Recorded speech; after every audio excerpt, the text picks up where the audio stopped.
తెలంగాణలో మధ్యాహ్న భోజన కార్మికులు ధర్నా నిర్వహించారు. స్కూల్ ఎడ్యుకేషన్ డైరెక్టరేట్ దగ్గర మధ్యాహ్న భోజన కార్మికులు నిరసన చేపట్టారు. పెండింగ్ బిల్లులను చెల్లించాలని డిమాండ్ చేశారు. 10 నెలల కోడిగుడ్ల బిల్లులు, ఉచిత గ్యాస్ సప్లై ఇవ్వాలని డిమాండ్ చేశారు. ధర్నాకు దిగిన కార్మికులను పోలీసులు అరెస్టు చేశారు.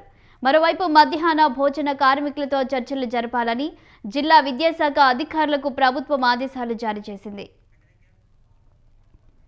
ఇదే అంశంపై మరింత సమాచారం మా ప్రతినిధి విశాల్ అందిస్తారు.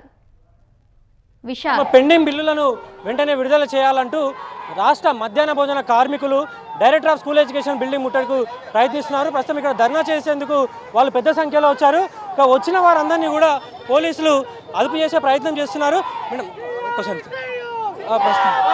పెద్ద సంఖ్యలో ముఖ్యంగా 10 నెలల కోడిగుడ్ల బిల్లులు రావాలి, అదేవిధంగా వేతనాలు రావాలి అంటూ కూడా వాళ్ళు పెద్ద ఎత్తున ఈరోజు director of school education building దగ్గర నిరసనకు వచ్చారు. ప్రస్తుతం మనం విజువల్స్లో కూడా చూసుకోవచ్చు.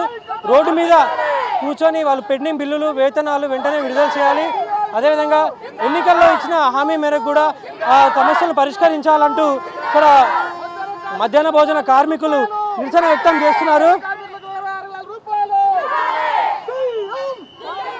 రైట్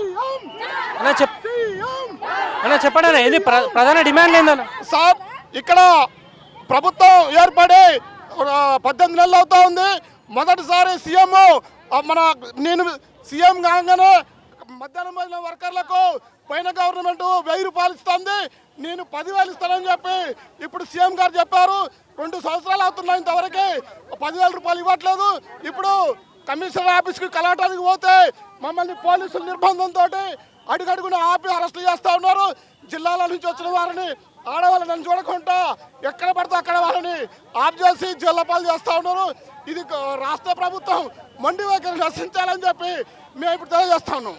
ఎంతమంది కార్మికులు ఉంటారు, వాళ్ళకి ఎన్ని నెలల బిల్లు రావాలి? సుమారు 20,000 మంది కార్మికులు ఈ తెలంగాణ రాష్ట్రంలో ఉంటారు. 20,000 మంది కార్మికులకు సంబంధించి ఏ ఒక్క స్కూల్లో కూడా సుమారు 4 నెలల నుంచి జీతాలు రావట్లేదు, బిల్లులు సరిగా పడట్లేదు. ఆ బిల్లులు తక్షణమే ఇవ్వాలని చెప్పి మేము ప్రభుత్వాన్ని కోరుతా ఉన్నాం. బిల్లులు రాకపోవడంతో ఎట్లాంటి ఇబ్బందులని మీరు ఎదుర్కొంటారు? హెచ్ఎం సార్ వేధింపులు ఆపాలి. హెచ్ఎం సార్ ఈ కూర పెట్టండి, ఆ కూర పెట్టండి, 3 సార్లు గుడ్లు పెట్టకపోతే గుడ్ల రేటు 7 రూపాయలు. మేము 7 రూపాయలు మాకు 8 రూపాయలకి ఇస్తాను, మీరు ఇచ్చేది 6 రూపాయలు ఇస్తాను. అక్కడ 2 రూపాయలు మేము లాసిపోతున్నాం. 25 సంవత్సరాల నుంచి చేస్తున్నాం. ఏ ఒక్క సీఎం కూడా మమ్మల్ని కనికరించట్లేదు. ఈ దిగి రావాలి, ఆ మాట చెప్పాలి. 10 ఇస్తానన్నా జీతాలు రావాలి, ఇంకా 5 నెలల జీతాలు రావాలి. మార్చి, ఏప్రిల్, జూన్, జూలై, ఆగస్టు వచ్చింది, ఇంతవరకు మాకు వేతనాలు లేవు. నెలకి 1వ తారీఖు 1,00,000 రూపాయలు జీతగాడికి అయితే 1వ తారీఖే పడతాయి.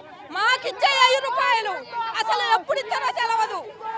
జూన్లోనేమో సగం జీతం, మార్చిలో సగం జీతం. ప్రభుత్వంతో ముందేమైనా మాట్లాడిరా? ఇంతకుముందే మాట్లాడేమైనా ఇచ్చిరా? అధికారంలో వచ్చినప్పటి నుంచి వినతి పత్రాలు, మెమోరాండాలు మంత్రులకు ఇచ్చాము, అధికారులకు ఇచ్చాము, గ్రామ స్థాయిలో ఉన్నటువంటి అధికారులకు కూడా ఇచ్చాము. ఇప్పటి వరకు కూడా ప్రభుత్వం స్పందించలేదు.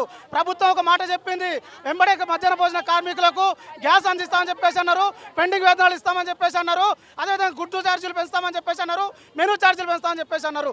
ఇప్పటికి కూడా ఎలాంటి హామీని కూడా అమలు చేయకుండా ఈరోజు అప్పుల్లో నెట్టేటువంటి ప్రయత్నం ఈరోజు కాంగ్రెస్ ప్రభుత్వం చేస్తూ ఉంది. ప్రజాపాలనలో ప్రజాస్వామ్యాన్ని నడిపే పద్ధతిలో రేవంత్ సర్కార్ చేస్తలేదు.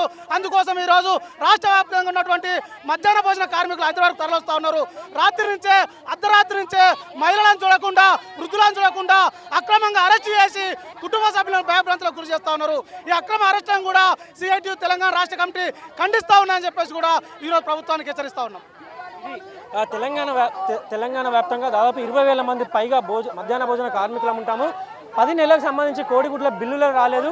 5 నెలల నుంచి కూడా జీతాలు లేక తాము ఇబ్బందులు పడతామంటూ మధ్యాహ్న భోజన కార్మికులు తెలియజేస్తున్నారు. ప్రస్తుతం రోడ్డు మీద కూర్చొని వాళ్ళు నిరసన వ్యక్తం చేస్తున్నారు. కెమెరామెన్ శ్రీనివాస్తో విశాల్, స్వతంత్ర న్యూస్.